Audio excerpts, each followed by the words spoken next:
Hello मेरी प्यारी हरामी जनता। तो आज मैं हाजिर हूँ इस BL यानी कि the baby dragon and the rabbit spirit के 17th चैप्टर के साथ। आई होप कि आपको ये चैप्टर्स पसंद आ रहे होंगे।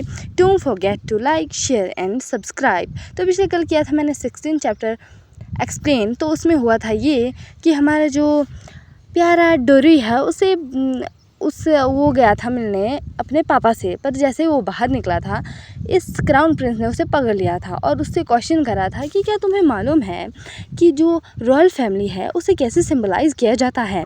तो उसे सिंबलाइज़ किया जाता है गोल्ड से, यानी कि जो सोने के रंग के ड्रैगन होते हैं वही रॉयल फैमिली से बिलोंग करते हैं।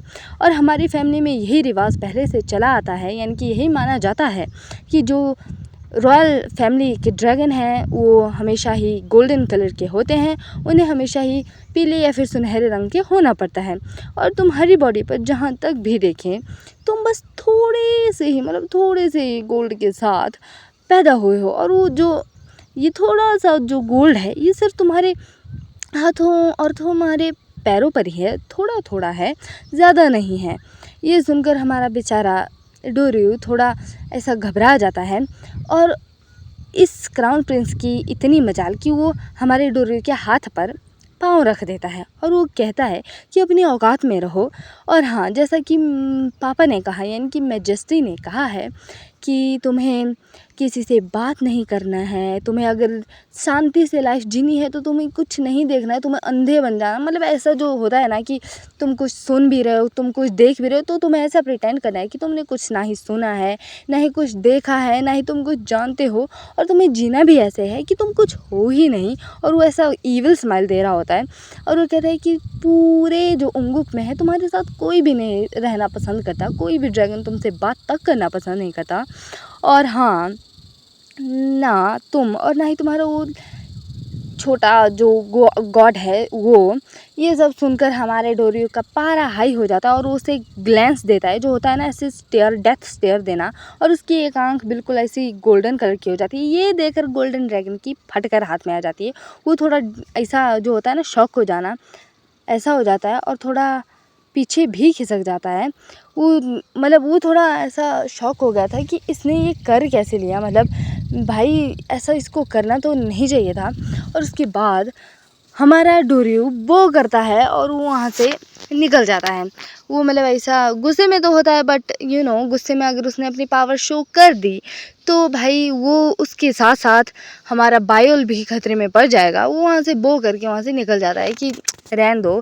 फिर जैसे वो वहाँ से निकलता है, पीछे से हमारा जो क्राउन प्रिंस है वो उसे घूर कर देखता है और फिर एक ईविल सी हंसी देकर कि हा हा हा हा, लगता है इसे कुछ मालूम नहीं है। क्या सच में इसे कुछ मालूम नहीं है या ये सिर्फ प्रिटेंड कर रहा है। इसे यहाँ पर पता लग जाता है कि या तो हमारा प्यारा डोरियो डिवाइन पावर का यूज़ कर रहा है या फिर कुछ घपला है ही, उसे समझ आ जाता है। इसके बाद सीन शिफ्ट होता है। हमारा बेचारा डोरियो ऐसा रोते हुए आता है और वो कहता है कि क्या ह्यूंग अभी भी सो रहे हैं, मैं उन्हें देखना चाहता हूँ। और वो इमेजिन कर रहा होता है कि अगर ह्यूंग सोए नहीं, जागे होंगे तो जैसे वो उसे देखेंगे तो वो कहेंगे कि तुम क्या कर रहे थे, इतना पिटाई कर खाकर कहाँ से आए।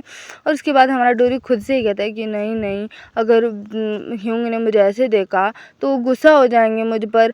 मैं तभी ह्यूंग के पास जाऊंगा जब मेरे सारे घाव ठीक हो जाएंगे। और उसके यार गालों को बताया जाता है जिन पर तमाचे पड़े होते हैं, वो लाल लाल हो चुके होते हैं। इतना छोटा सा बच्चा और उस पर भी इतने अत्याचार कर रहा है उसका ही अपना भाई, सिर्फ इस वजह से क्योंकि वो एक ब्लैक ड्रैगन है। हमारा डोरियो नीचे बैठ जाता है और वो कहता है कि यार मुझे ह्यूंग की बहुत याद आ रही है और मुझे बहुत दर्द भी हो रहा है, मुझे डर भी लग रहा है, क्योंकि ह्यूंग के बगैर ये पूरा उंगुक मेरे लिए सिर्फ एक अंधेरे शहर की तरह है, जहाँ पर मेरे लिए कोई भी लाइट तक का जो होता है ना कि अंधेरे में रोशनी ज़रूर होती है, वैसा नहीं है। और हमें हमारे बायुन को बताया जाता है, जो कि बेचारा ये सब कुछ देख रहा होता है क्योंकि वो ट्रांसपेरेंट होता है, वो सिर्फ उस क्वीन की ज्वेल की मेमोरीज़ देख रहा होता है। और वो वहाँ उसके साथ बैठ जाता है और उसके सिर पर हाथ रख देता है और इसी के साथ वो रियल वर्ल्ड में थोड़ा होश में भी आ जाता है इस सारे सीन के बाद, क्योंकि वो क्वीन की ज्वेलरी में ही अपनी जो सारी यादें हैं वो देख रहा होता है कि हाँ, इसके बाद वो रियल वर्ल्ड में ऐसा थोड़ा होश में आ जाता है। और होश में आने के बाद वो अपने साथ हमारे डोरियो को देखता है और वो कहता है कि रियो, क्योंकि डोरियो का नाम उसने छोटा रियो रखा है, निक नेम जो भी कहो। और रियो भी अपने बायुन को ऐसा देख कर कहता है कि बायुन तुम जा गए क्या, तुम ठीक हो, मतलब तुम्हें क्या हुआ। और उसके बाद हमारा जो बायुन है वो कहता है, वो थोड़ा खुश होकर कहता है कि हाँ मेरे हाथ भाई चमक रहे हैं भाई, मुझे अपनी स्किन दिखाई दे रही है, चलो अच्छा हुआ ये ट्रांसपेरेंट नहीं है। क्योंकि जहाँ क्वीन की ज्वेलरी में हमारा प्यारा बायुन गया था वहाँ पर उसके ट्रांसपेरेंट हाथ थे, उसकी पूरी बॉडी ट्रांसपेरेंट थी, कोई भी उसे नहीं देख सकता था। वही सारे सीन दूर से देख रहा होता है कि क्या क्या हो रहा है, क्या क्या नहीं हो रहा है। ये बात सुनकर बायुन भी थोड़ा ऐसा हो जाता है कि क्या, बायुन नहीं डोरी भी ऐसा हो जाता है क्या बोल रहे हैं। और उसके बाद हमारा जो बायुन है वो कहता है कि डोरी देखो, और वो अपने कान गायब करके कहता है कि देखो देखो मैंने ये सीख लिया, देखो अब मैं ह्यूमन वर्ल्ड में रह सकता हूँ क्योंकि मैंने अपने कान गायब करने सीख लिए। और वो काफ़ी ज़्यादा एक्साइटेड होता है कि देखा मैंने मतलब सीख लिया कि अपने कान कैसे गायब किए जाते हैं, और अब मैं ह्यूमंस के साथ रहने के लिए बिल्कुल अच्छा हूँ।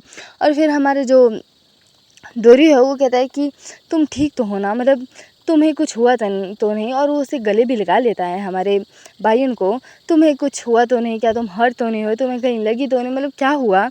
और फिर हमारा जो बायुन है वो कहता है कि नहीं नहीं मैं तो बस एक लंबी नींद से जागा हूँ, मुझे तो क्या ही होगा। और उसके बाद वो उसके कंधे पर, उसकी पीठ पर थोड़ा थपथपा देता है। और उसके बाद वो कहता है कि पर मुझे थोड़ी सी भूख लग रही है, मतलब मुझे भूख आई है, मैं क्या करूँ। ये सुनकर हमारा जो डोरी है वो कहता है कि चलो कोई बात नहीं, यहाँ पर पास में एक गांव है, हम वहाँ पर चलते हैं, वहाँ पर कुछ खाने को मिल ही जाएगा। हमारा भाई ये सुनकर कहता है कि हैं एक गांव, मतलब उसे कुछ मालूम नहीं है ह्यूमन वर्ल्ड के बारे में। और फिर हमारा भाई उसका हाथ पकड़ता है और डोरी उसका हाथ पकड़ता है बायुन का और साथ में ले चलता है। और वो हमारा जो बायुन है वो कह रहा था कि डोरियो देखो क्वीन की ज्वेलरी में जो यादें हैं वहाँ पर मैंने कोई अपने जैसा इंसान देखा है, यानी कि वो बायुल की बात कर रहा है। मैंने तुम लोगों को पहले ही बता दिया है कि बायुल उसका पिछले जन्म का ही, पिछला जन्म या फिर अब रिकार्नेट हुआ है, जो भी समझो तुम वही है। और फिर वो कहता है कि और मैंने एक ऐसा छोटा सा तुम्हारा बचपन की जो मेमोरीज़ हैं उन्हें भी देखा, और मुझे क्या ये सब कुछ सिर्फ ज्वेल का जो हेलुसिनेशन है वो है या फिर ये रियलिटी है। फिर हमें सीन शिफ्ट बताया जाता है जहाँ पर ये सीन शिफ्ट उंगुक पर हुआ है, जहाँ पर हमारा जो क्राउन प्रिंस था उसे खबर मिल जाती है कि योर मैजेस्टी, यानी कि ये साला बन चुका है राजा, और कहता है कि वो जो देशद्रोही है वो हमें मिल चुका है। वो अभी और ये सुनकर जो योर मैजेस्टी यानी कि वो गोल्डन ड्रैगन पूछता है कि कहाँ है वो। तो ये सुनकर वो कहते हैं कि वो वहाँ से मतलब सियोन वोल्डो से मूव हो चुके हैं और वो ह्यूनमू के साथ रह रहे हैं। यहाँ पर ह्यूमन होगा या फिर ह्यूनमू, कुछ भी what ever it is, I don't know, human होना चाहिए था। बट ये सुनकर वो कहता है कि ह्यूनमू आइलैंड, हाँ ऐसी जगह जहाँ पर किसी को ढूंढ पाना थोड़ा मुश्किल है, मतलब हाँ दाद देनी पड़ेगी इनकी भाई।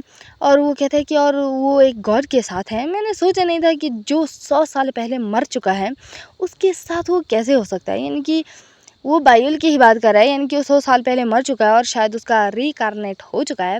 और ये सब कुछ सोच कर वो कह रहा था कि हाँ काफ़ी इंटरेस्टिंग बातें हैं, मतलब 100 साल पहले मरे हुए आदमी के मरे हुए गॉड के साथ उसका होना काफ़ी दिलचस्प बात है। इसी के साथ ये एपिसोड होता है ख़त्म। आई होप कि आपको ये एपिसोड पसंद आया होगा। अगर आपको मेरी मतलब कोई भी गलती नज़र आती है, कुछ भी ऐसा है तो बता दीजिएगा। And don't forget to like, share and subscribe. Bye bye. Take care.